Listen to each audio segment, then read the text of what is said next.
এই যে ক্যানিং পূর্ব বিধানসভার শওকত মোল্লার এলাকায় খাস তালুকে যে আজকে সভা করলেন, কোথাও কি বাধার সম্মুখীন হতে হয়েছে?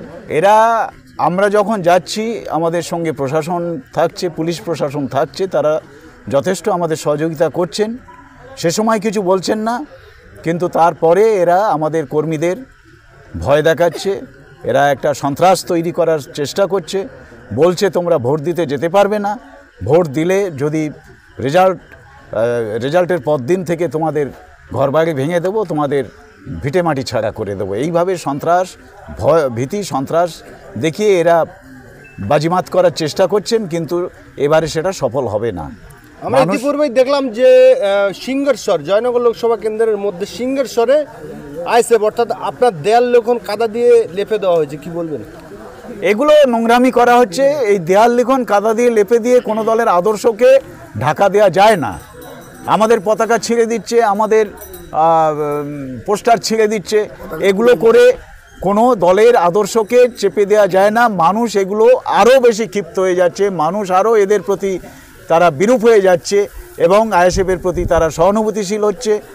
আর এই কাদা লেপে দেওয়ার সঙ্গে সঙ্গে আমি আইসিকে ফোন করেছিলাম, তিনি ফোর্স পাঠিয়েছিলেন, গিয়ে দেখলেন, নামধাম নিলেন, কিন্তু কোনো ব্যবস্থা এখনও পর্যন্ত নিলেন না। পুলিশ প্রশাসন সম্পূর্ণ, বিশেষ করে থানার আইসিরা দেখা যাচ্ছে যে শাসক দলের একেবারে তাবেদারি করে যাচ্ছে। তারা শাসক দলের যত অন্যায় করুক না কেন তাদের 7 খুন মাপ, অথচ আমাদের বিরুদ্ধে মিথ্যে অভিযোগ যখন জানায় তখন ভোরবেলা গিয়ে আমাদের কর্মীদের বাড়ি ঘেরাও করে তাদের তুলে। দেখেছি গতবারে বিধানসভা ভোটে একেবারে তৃণমূল কংগ্রেসের লিটল বাহিনী বললেও ভুল হবে না, তারা যেভাবে সাধারণ মানুষের উপর অত্যাচার করেছিল, এবারেও লোকসভা ভোটে সেই অত্যাচার যদি আবারও নেমে আসে? না, এবারে আর তা হওয়ার সুযোগ নেই, কেননা এদের পিছনে মানুষ নেই এবং এদের লেটেল গুন্ডা বাহিনীরা ঘুরছে বটে ওদের সঙ্গে, মুষ্টিমেয় কয়েকজন ছাড়া যারা লুটেপুটে খাচ্ছে, যাদের স্বার্থ রয়েছে, তারা ছাড়া ওদের অধিকাংশই তারা কিন্তু পা টেনে নিয়েছে এবং সঙ্গে ঘুরলেও তারা কিন্তু এইগুলোকে মেনে নিতে পারছে না। ফলে এরা কিন্তু এখন ভয় পেয়েছে এবং এরা প্রমাদ গুনছেন যে লোকসভা ভোটের রেজাল্ট খারাপ হলে এরা একেবারেই চুপসে যাবে। দেখবেন খারাপ তো হবেই এবং এরা একেবারেই চুপসে যাবে এবং এদের সঙ্গে আর কোনো মানুষ থাকবে না। আর সাধারণ মানুষ ঐক্যবদ্ধ হয়েছে, জনশক্তি শেষ কথা বলবে, তারা ঐক্যবদ্ধভাবে এই সন্ত্রাসের মোকাবিলা করবে। গুটি কয়েক গুন্ডা মস্তান দেশ চালাতে পারে না। এটা হচ্ছে বিশ্বের বৃহত্তম গণতান্ত্রিক দেশ। এই দেশে গুটি কয়েক গুন্ডা মস্তানের গুন্ডাগিরি, তাদের জমিদারি এই সাধারণ মানুষ আর বরদাস্ত করবে না। পাহাড় থেকে সাগর পর্যন্ত মানুষ জেগে গেছে, তারা আর এই গুন্ডাগিরিকে বরদাস্ত করবে না। 543টা সিট লোকসভার সারা ভারতবর্ষে, পশ্চিমবাংলায় রয়েছে 42টা। পশ্চিমবাংলার শাসক দল তারা দাবি করছে আমরা উন্নয়ন করেছি, কিন্তু আমরা দেখতে পাচ্ছি লোকসভা শুরু হওয়ার পর থেকেই বিভিন্ন জায়গায় বিরোধীদের উপর আক্রমণ করা হচ্ছে। যদি এইটাই হয়ে থাকে তাহলে এই যে সাধারণ মানুষের ট্যাক্সের পয়সা নিয়ে কোটি কোটি টাকা খরচা করে এই যে ইলেকশন করার কোনো মানে হয়? এরা উন্নয়ন করেছি বলছে, তাহলে এদের এত ভয় কিসের? মানুষ সুষ্ঠুভাবে গণতান্ত্রিক অধিকারকে প্রয়োগ করতে দিন না। উন্নয়নের জোয়ার বইছে, তাহলে তোমাদের জনগণ তো তোমাদের স্বতঃস্ফূর্তভাবে সমর্থন করবে। তোমরা ভোট সন্ত্রাস তৈরি করে মানুষের ভোট দিতে দিচ্ছ না। তার বিশ্বের এই যে গত পঞ্চায়েত ভোটের সন্ত্রাস বিশ্বের সর্বকালীন রেকর্ড ছাড়িয়ে গেছে। এই ক্যানিং পূর্ব, ক্যানিং পশ্চিমে 274টা সিটের মধ্যে একটিও বিরোধী প্রার্থীরা নমিনেশন দিতে পারেনি। বোম বন্দুক নিয়ে তাদের হটিয়ে দেওয়া হয়েছে, মেরে হটিয়ে দেওয়া হয়েছে। তো এত ভয় কিসের? আর এরা বলছে যে আমরা উন্নয়ন করেছি। উন্নয়ন এদের কিছুই নেই। আজকের ওই তো আমি বললাম, যেখানে যাচ্ছি সেখানে দেখছি মানে রাস্তাঘাটের অবস্থা দেখছি, নদীমাদের অবস্থা দেখছি, আর এই পানীয় জল, বিশেষ করে পানীয় জলের অবস্থা দেখছি, মানুষ কি সংকটের মধ্যে রয়েছে। এই ইলেকশন মানে গণতন্ত্রের উৎসব, কিন্তু আমরা বেশ কয়েক বছর ধরে দেখে আসছি যে ইলেকশন এলে মানে মানুষের মধ্যে আতঙ্ক থাকে, মানে গণতন্ত্রের উৎসবের জায়গায় গণতন্ত্রের শ্রাদ্ধতে পরিণত হয়েছে। কি বলবেন এই বিষয়ে? কিছু রাজনৈতিক মাফিয়া তৈরি করেছে, গুন্ডা তৈরি করেছে, শেখ শাহজাহানদের মতো বেতাজ বাদশা তৈরি করেছে এবং তারা পরিকল্পিতভাবে রাজনীতির এরিনাটাকে তারা এমনভাবে ঘুলিয়ে রেখেছে সাধারণ মানুষ এবং স্বচ্ছ মানুষগুলো যাতে সেই এরিনার ধারে কাছে না আসতে পারে। তো এরা সেটা করেছে এবং সেটা করে ভাবছে এরা চিরকাল ক্ষমতা দখল করে যাবে, কিন্তু মানুষ সে সুযোগ আর দেবে না আনছে। এই যে তৃণমূল কংগ্রেসের নেতারা বারংবার দাবি করে যে নওশাদ সিদ্দিকী যে দলটা করেন সেটা একটা মুসলমানের দল, কিন্তু আপনি তো একজন হিন্দু ধর্মের মানুষ, কি বলবেন, কোন চোখে দেখছেন?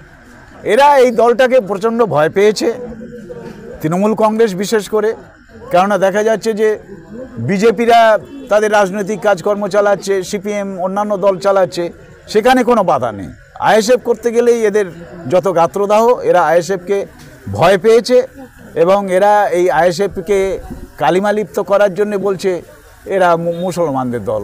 কিন্তু আমরা যারা এই মুসলমান নই, রাজ্য কমিটির অধিকাংশই কিন্তু মুসলমান নয়, তারা সোকল্ড হিন্দু, আমরা সোকল্ড হিন্দু বলি তাদের মধ্য থেকে। আর এই দল গঠিত হওয়ার পরেই গঠন লগ্নে একজনকে সভাপতি করা হয়েছিল আদিবাসী শিমুল সোরেন, তিনি দুর্ভাগ্যের বিষয় তিনি থাকতে পারেননি, কিন্তু এখন তাপস ব্যানার্জি, বিশ্বজিৎ মাইতি থেকে শুরু করে আমরাও আছি এবং অনেকেই আছেন, বেশিরভাগ তারা মুসলিম নন রাজ্য কমিটিতে। আমরা শুনলাম ওনার কাছ থেকে যে উনি গোসবা একটি দ্বীপপুঞ্জ এলাকা, সেই জায়গা থেকে উনি প্রচার করে এসছেন এবং যথেষ্ট সাড়া পেয়েছেন, সেটা উনি ওনার বক্তব্যের মাধ্যমে বললেন।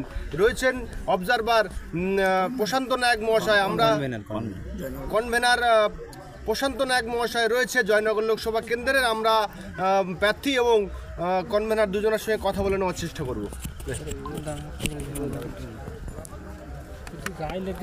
হ্যালো, চেক কথা।